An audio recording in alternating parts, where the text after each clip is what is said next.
साहित्य शिक्षा. Today our topic is related to a famous linguistic that is called Noam Chomsky.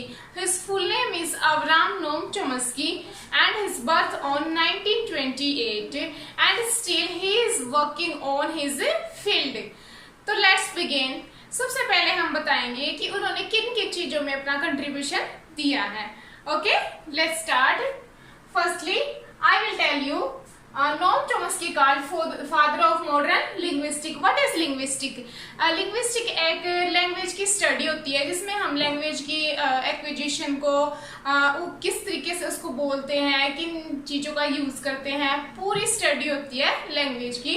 तो इनको modern language का father बोला जाता है लिंग्विस्टिक का. Okay, next, he is American linguistic philosopher, cognitive scientist. What is cognitive? Cognitive होता है जब हम कुछ भी थिंक करते हैं, तो जो भी हम थिंक कर रहे हैं अपने माइंड से, तो वो हमने कहाँ से एक्वायर करा है, कैसे हम उन चीज़ों को थिंक कर पा रहे हैं. थिंकिंग के जो प्रोसेस होती है माइंड की, उस चीज़ को लेकर स्टडी होती है. ओके, नेक्स्ट, हिस्टोरिकल एसिस्ट है, सोशल क्रिटिक है और पॉलिटिकल एक्टिविस्ट भी हैं उसके साथ साथ नोम चॉम्स्की. ओके, एमसी जो गिल रहे हैं वो कहते हैं चॉम्स्की इनॉग्रेट. इनॉग्रेट का मतलब होता है कि शुरुआत करना या स्टार्टअप करना. कोग्नेटिव रेवोल्यूशन की इन्होंने शुरुआत करी है अकॉर्डिंग टू एमसी गिलरे. और किसमें? लिंग्विस्टिक के अंदर. He is also defining western intellectual figure centre to the field of linguistic and definite in cognitive science. इनका क्या मानना था? इनसे पहले जितने भी जो फिलोसोफर आए थे या जितने भी जो लैंग्वेज के को लेकर जो थ्योरीज थे, उनका मानना था कि जो लैंग्वेज है, जब बच्चे का बर्थ होता है तो जो बेबी होता है वो पूरा ब्लैंक स्लेट होता है और जो भी हम अपने बच्चों को सिखाते हैं बच्चा वही सीखता है. बट इन्होंने उसको क्रिटिसाइज करा और इन्होंने बोला कि ऐसा नहीं होता. जब बच्चे का बर्थ होता है उस टाइम से ही कुछ चीजें उसके अंदर पहले से ही अंडरस्टैंडिंग लेवल होता है. जैसे बच्चे का बर्थ होते ही अगर वो क्राई करता है तो ये उसके अंदर पहले से ही है कि अगर उसको भूख लग रही है तो ही वो रो रहा है, उसको पेन हो रहा है तो रो रहा. तो जरूर ये कहते हैं कि ऐसा नहीं है कि हम बच्चे के पैदा होने के बाद जो हम एक्सपीरियंस करवा रहे हैं वही वो सीखता है. उसके अंदर खुद का भी एक माइंड होता है.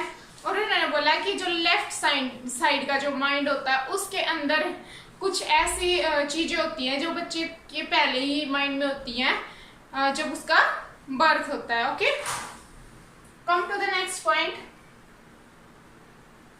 कंप्यूटर साइंस, फिलोसॉफी और साइकोलॉजी जैसी चीजों में भी इन्होंने अपना कंट्रीब्यूशन दिया है. The basis of Chomsky linguistic theory lies in biolinguistic, यानी कि इनकी जो लिंग्विस्टिक थ्योरी है ना कि वो चाइल्ड के ऊपर बल्कि बायोलॉजी के ऊपर, लिंग्विस्टिक स्कूल के ऊपर, that hold the principle underpinning the structure of language are biologically. यानी कि वो क्या कह रहे हैं कि उन्होंने एक ऐसा स्ट्रक्चर मेंटेन करा बायोलॉजिकली जो कि अंडरपिन हो गया, यानी कि जिसको मानना पड़ा सबको. ओके, और इन्होंने क्या बताया कि बायोलॉजिकली यानी कि बर्थ से ही प्रेजेंट होता है कुछ चीजें. LAD इन्होंने बताया कि लैंग्वेज एक्विजिशन है जो कुछ वो पहले ही ह्यूमन के माइंड में होती है एंड हैज जेनेटिकली इनहेरिटेड, या हम कह सकते हैं कि वो जेनेटिकली इनहेरिटेड भी है, यानी कि अपने जो पेरेंट्स हैं उनसे भी उसको पहले ही मिली होती है. ओके, अब जो नोम चॉम्स्की था उसके 2 फ्रेंड थे और वो दोनों ही लिंग्विस्टिक थे. फर्स्ट है मैरिस हेले. ये दोनों का ही कंट्रीब्यूशन इम्पोर्टेंट है. ये आपको कुछ अगली वीडियोस में और कुछ अभी आपको पता लग जाएगा. जो मैरिस हेले थे ये एक जेविस अमेरिकन लिंग्विस्ट थे और सेकंड है रोमन जैकोब्सन. रोमन जैकोब्सन तो आपने लिटरेरी थ्योरी में पढ़ा होगा, बाकी अभी इसके ऊपर भी हम सेपरेट वीडियो बनाएंगे. एंड नेक्स्ट, ये भी लिंग्विस्टिक और लिटरेरी थ्योरीज थे. ओके, और जो मॉरिस हेले हैं इनके साथ मिलके इन्होंने एक वर्क भी लिखा है जिसका नाम है the sound pattern of English with. Morris hello के साथ 1968 में लिखा है इन्होंने. तो इसको जरूर से याद रखिएगा, पेपर में ऐसे क्वेश्चन बहुत लिए जाते हैं जिसमें कि कंट्रीब्यूशन पूछते हैं कि ये उन्होंने किसके साथ मिलके लिखा है. ओके, और रोमन जैकोब्सन को हम अगली वीडियो में डिस्कस करेंगे अलग से। इनको कभी कभी फाउंडर बोला जाता है कोग्निटिव थ्योरी, कोग्निटिव साइंस का फाउंडर भी बोला जाता है।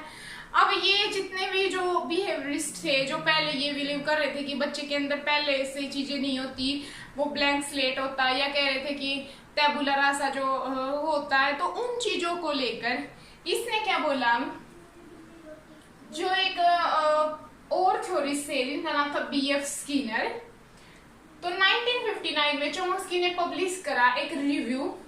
उस रिव्यू में जर्नल के थ्रू बीएफ स्किनर की जो बुक आई थी वर्बल बिहेवियर, 1957 में ये बुक आई थी।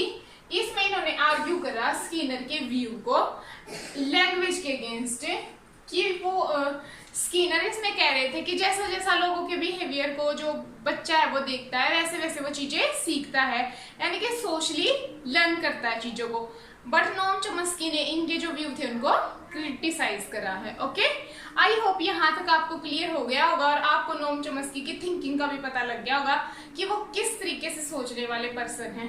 ओके, अब हम नेक्स्ट कुछ इंपॉर्टेंट बुक्स के बारे में करेंगे। ऑलमोस्ट हर एग्जाम में आजकल नेट के में तो इनका क्वेश्चन आ ही रहा है कंटिन्यू। ओके, दो क्वेश्चन तक देखने को मिले हैं, बल्कि अब पिछली बार तो एक पेपर में इसके 2 बुक्स दी हुई थी, एक तो सिंथेटिक स्ट्रक्चर और aspect of theory of syntax. इन दोनों के नेम पूछे हुए थे, 4 ऑप्शन दिए थे और 2 बुक बतानी थी कि नोम चोम्स्की की कौन सी है, तो ये 2 बुक्स के उसमें नेम दिए हुए थे। ओके, और भी क्वेश्चन हम डिस्कस करेंगे। सबसे पहले तो ये सीक्वेंस में लगाना भी पूछ सकते हैं आपसे, या आपको बोल सकते हैं कि इनमें से कौन सी बुक नोम चोम्स्की की है। और इसके अलावा भी उन्होंने बहुत सारी बुक लिखी हैं, बट आज हम ओनली लिंग्विस्टिक की बुक को डिस्कस कर रहे हैं। ये सारी बुक उनकी लिंग्विस्टिक से रिलेटेड है। ओके, तो synthetic structure current issue in linguistic theory 1964 में सबसे फर्स्ट बुक थी सिंथेटिक स्ट्रक्चर। इसको बिल्कुल हम सेपरेट वीडियो में डिस्कस करेंगे क्योंकि ये बहुत ही ज्यादा इंपॉर्टेंट है, इसके अंदर की जो थ्योरी है वो भी इंपॉर्टेंट है, इसलिए इसको हम सेपरेट वीडियो में डिस्कस करेंगे। सेकेंड है current issue in linguistic theory की, जो करंट इशू जो चल रहे लिंग्विस्टिक थ्योरी को लेकर 1964 में। थर्ड है aspect of theory of syntax 1965 में। फोर्थ इज कैस्टाइन लिंग्विस्टिक 1965 में। 6 मैंने आपको पहले ही बता दिया। फिफ्थ है लैंग्वेज एंड माइंड 1968 में। And seventh is lecture on government and binding 1981 में। Eighth is reflection on language 1975 में। And 9 is the minimalist program, ये भी इनकी एक थ्योरी है, मिनिमलिस्ट प्रोग्राम एक थ्योरी है, इसको भी हम सेपरेट वीडियो में डिस्कस करेंगे 1995 में। तो ये इनकी सारी बुक्स को आपको याद रखना है, इनको सीक्वेंस वाइज भी आपको याद करना है, इनके टाइटल को भी याद रखना है। हो सकता है इसमें से क्वेश्चन आ जाए, 80% चांस है, क्योंकि आजकल इसके ऊपर ज्यादा फोकस किया गया है। ओके, अब इनकी कुछ इंपॉर्टेंट थ्योरीज हमको देख लेते हैं।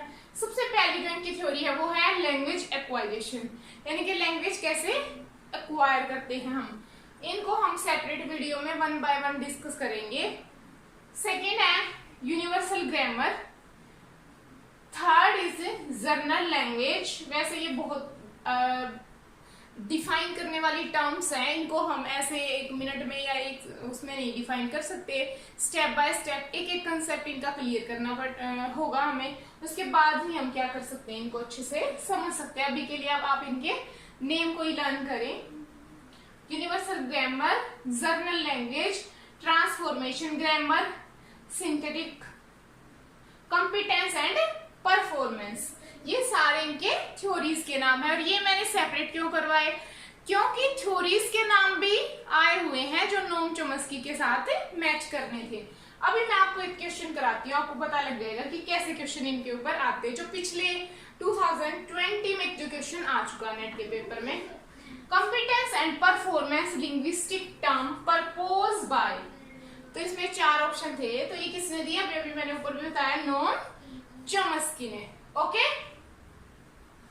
अब देखो Chomsky develop a dislike of capitalism. इसके साथ साथ ये जो मार्क्सिज्म वगैरह की जो चीजें थी उनमें भी इन्होंने अपने पॉइंट ऑफ व्यू दिए हैं। तो अगर आपके पास कभी ऐसा क्वेश्चन आ जाए कि कैपिटलिज्म को लेकर नोम चॉम्स्की के क्या व्यू थे, तो आपको कंफ्यूज नहीं होना है, ये इसको डिसलाइक करते थे।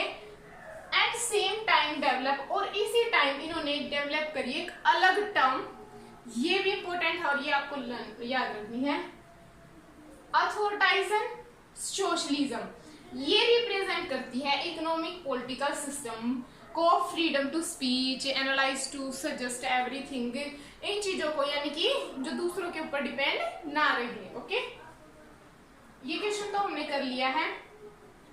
एक और क्वेश्चन है जो 2019 में आया है, what form used Shore correspond to Noam Chomsky term performance. देखो इसी से रिलेटेड है कि जो शोर की टर्म थी बट उसको आगे बढ़ाया नोम चॉम्स्की ने परफॉर्मेंस के थ्रू, वो कौन सी है? तो वो है पैरोल। लैंग और पैरोल ये शोर ने दिए थे, बट इनके ऊपर आगे डिस्कस करा नोम चॉम्स्की ने, और ये भी एक अलग कंसेप्ट है।